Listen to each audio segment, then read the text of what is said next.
Olá, pessoal! Bem-vindos ao nosso canal. Hoje, eu quero compartilhar uma história que me tocou profundamente. É a história da Dona Lúcia, uma mulher que, aos 67 anos, nos ensina uma lição poderosa sobre propósito.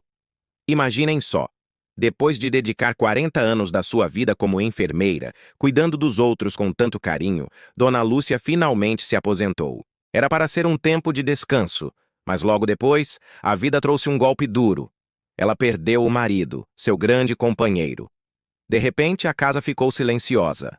A rotina agitada do hospital foi substituída por dias longos e vazios. Dona Lúcia começou a se sentir perdida, inútil. Aquela energia toda que ela tinha para cuidar, para ajudar, parecia não ter mais para onde ir. A solidão se tornou sua companheira constante, e o sentimento de que sua vida tinha perdido o sentido era esmagador. Muitos de nós, em diferentes fases da vida, já nos sentimos assim, não é? Como se estivéssemos à deriva, sem um mapa. Dona Lúcia passava os dias se perguntando: e agora? O que eu faço com todo esse tempo, com toda essa experiência? Ela sentia que sua identidade estava ligada ao seu trabalho, à sua função de esposa. Sem isso, quem ela era? Aquele sentimento de vazio era um peso enorme.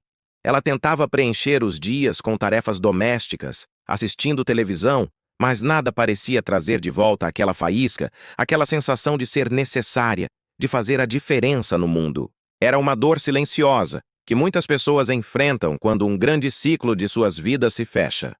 A transição da vida ativa para a aposentadoria, somada ao luto, criou um abismo emocional que parecia impossível de atravessar. Foi então que, em um dia de arrumação, Dona Lúcia encontrou um livro antigo, um presente do seu marido. Era um livro sobre estoicismo, com pensamentos do imperador romano Marco Aurélio.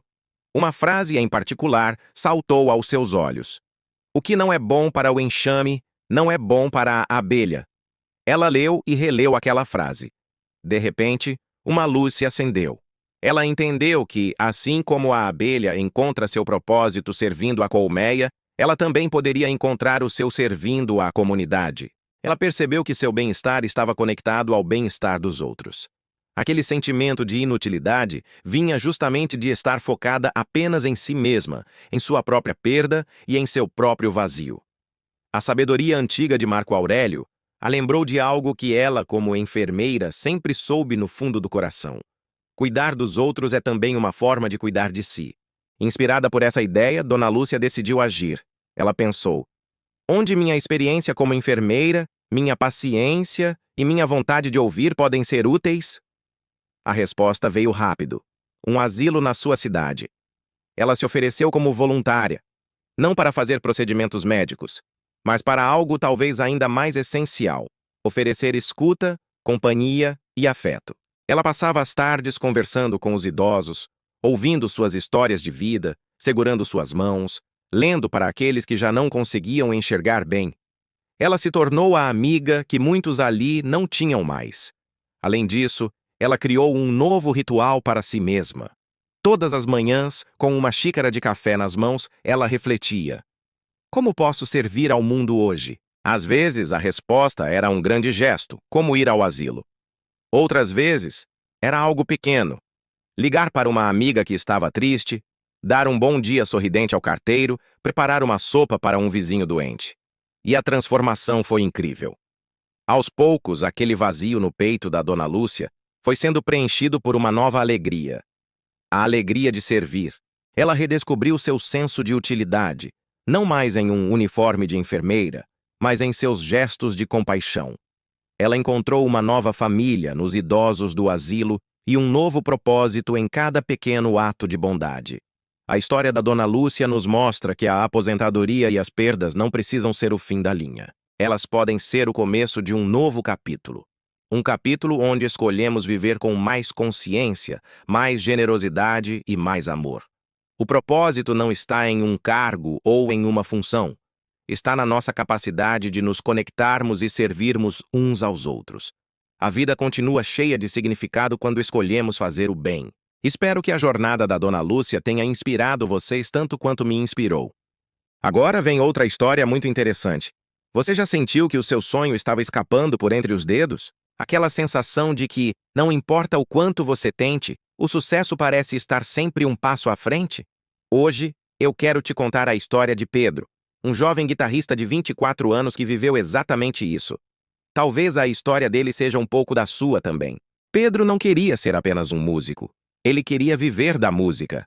Seu violão era uma extensão da sua alma, e cada nota que ele tocava carregava um pedaço do seu sonho.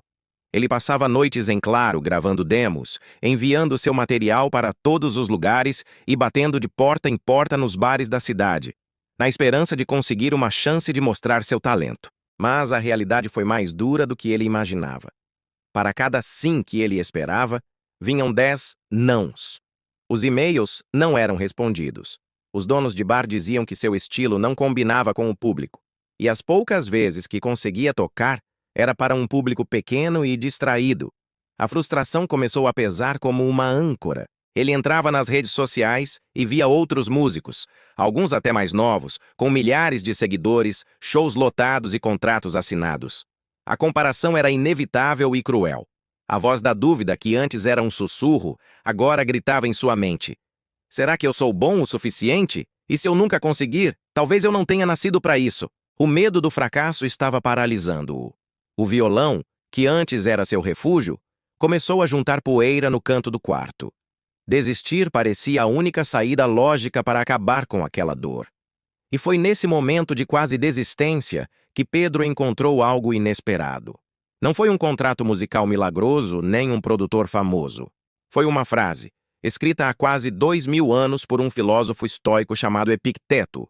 O que perturba o ser humano não são as coisas, mas a opinião que ele tem sobre as coisas. Essa ideia caiu como um raio na mente de Pedro. Ele percebeu que o problema não era a falta de shows, os nãos ou o sucesso dos outros. O problema era a forma como ele estava interpretando tudo isso. Ele estava deixando que a opinião dos outros e a comparação definissem o seu valor.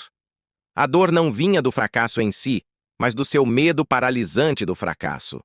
Foi a virada de chave que ele precisava. Pedro decidiu aplicar o estoicismo na prática. Ele se fez uma pergunta simples. O que eu posso controlar agora?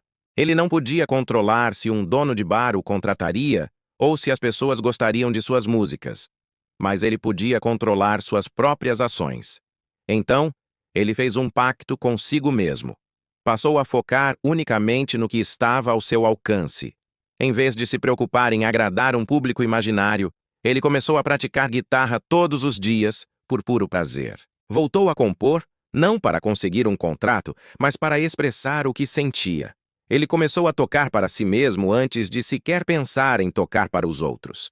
Ele redescobriu a alegria genuína de criar, a mesma que o fez pegar no violão pela primeira vez. A música voltou a ser sua paixão, e não uma fonte de ansiedade. Ele parou de buscar validação externa e encontrou a aprovação dentro de si mesmo. E então, algo curioso aconteceu.